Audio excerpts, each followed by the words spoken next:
The following presentation is part of the Technology and the Corporation Conference Series, sponsored by MIT's Industrial Liaison Program. Thank you very much, Leah. So our lab was funded by Professor Sanjay Sharma, and the word Internet of Things came out of his lab. And a lot of what we do comes from the origins of Internet of Things, which is basically to try and identify in a very cheap way where products are, so you could do things like get out of a grocery store and automatically check out things, sort of what Amazon Go is trying to do now. And then because of that, we've evolved into sensing a lot of other things and a lot of other metrics, and also thinking about a bit of a design language of what this means, not just for the grocery industry. And so we cover sensing, inferring, and actuating, and we have a lot of projects, and a lot of them are related to sports, and we'll talk to you about 4 of them very briefly, and then Stephen will cover one a bit more in depth. As I was leaving the lab, I had 6 people blocking my door. We are trying to do LP1, and we got our Sensoro base station, which was the first one MIT had, got hacked, so we had to return it to the manufacturer. And we're now testing other LoRa projects, which presumably will allow you to sense where a soccer ball is for a period of 5 years constantly and transmit just with one battery. It's like almost science fiction. And we're testing whether this is true, and we're doing some tests on it. And here you see some of the applications that we're looking at it. And the focus of what we're doing this year, we have projects on very cheap tags. That some of the tags we're doing are just, imagine you have a pen and you draw something on a wall or on a ball or even on a player, and the ink is sort of magnetic ink, and that's actually the antenna that you can tag, and then you can localize it and do everything just with a pen. Okay? How easier can it get than that, and how cheaper can it get than that? And we recently have done a project on tracking golf balls.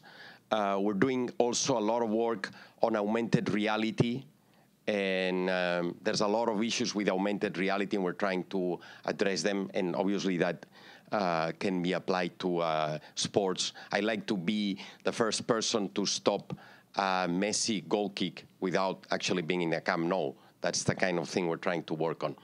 Okay, we have a project on conversational commerce, and soon every device will have a speaker and a microphone, and you'll be able to interact like if it was an Amazon Alexa. And we're building a consortium and trying to develop a standard, and you'll be able to talk to the ball. The ball will have a little speaker, and you'll be able to talk and get feedback from the ball real time.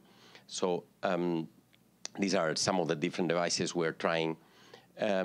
Then this is, Rahul couldn't be here. He's one of the researchers at the lab, well, and Ethan and Sanjay, and they've done a really nice project on tracking the golf ball. And these are some of the preliminary results of the accuracy that you can get and at what distance. And this is just recent work. If you are interested, I can put you in touch with them. Okay. Hello. So I've been asked to talk to you about some of the work we did for the International Cricket Council regarding cricket. So you might be familiar with ball tracking technologies. You see them on television. In the US, you'll see it in baseball and tennis. The similar technologies used in cricket. And the history of these technologies is kind of interesting, because it wasn't the sport that developed these technologies. It was the broadcasters. And so they are more of an entertainment value to improve the broadcast of these professional sports. So in cricket, the question was, because they were developed sort of outside of the game, there was some question as to independent verification of their accuracy. So the specific cricket event that I'll talk about today is called a leg before wicket event, and that is when the ball is bowled and it hits the batter before it reaches the sticks behind the batter. And in cricket, when that happens, it is up to the umpire to make a judgment call as to what the ball would have done if the ball had not hit the batter. And in that respect, it's somewhat unique compared to, say, baseball or tennis, where ball tracking technologies will tell you, or they're tasked to tell you what the ball actually did. Whereas in cricket, they're asking the ball tracking technologies to tell you what the ball would have done. And so, so there was a lot of question as to the accuracy. And so the ICC asked MIT to develop an independent system that would evaluate these broadcasting technologies. So in cricket, so the ball bounces and then it hits the sticks. And so we're interested in two things: the location of the ball where it bounces, and the location of the ball when it reaches the plane of the sticks. And so to measure the location of the ball when it crosses the sticks, we built a laser net, essentially. And so as you can see, this is not something you would want to use in a live game.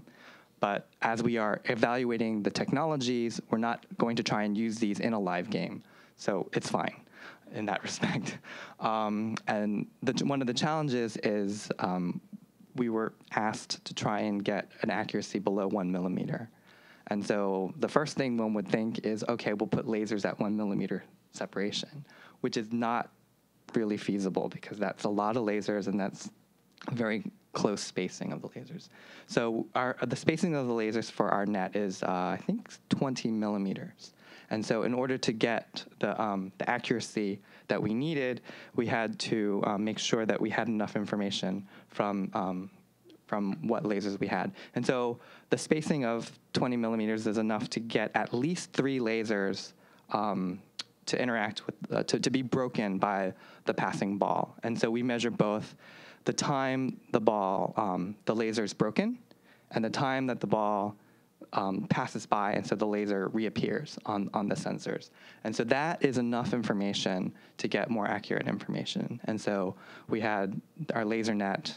We ran several tests in the United Kingdom and in New Zealand, and so we did some evaluation, and so that's what we that's what the ICC asked us to do. And so in terms of where the ball bounced, we simply used a thermal camera. And so for a short period after the ball bounces on the ground, the temperature changes just enough that you can see it with a thermal camera. And so we took pictures. We had the camera above the ground, and after each bowl, we took pictures and then triangulated where the location of the bounce was based on markers that were in frame. Okay, I think, and that's our setup. Okay, that's all.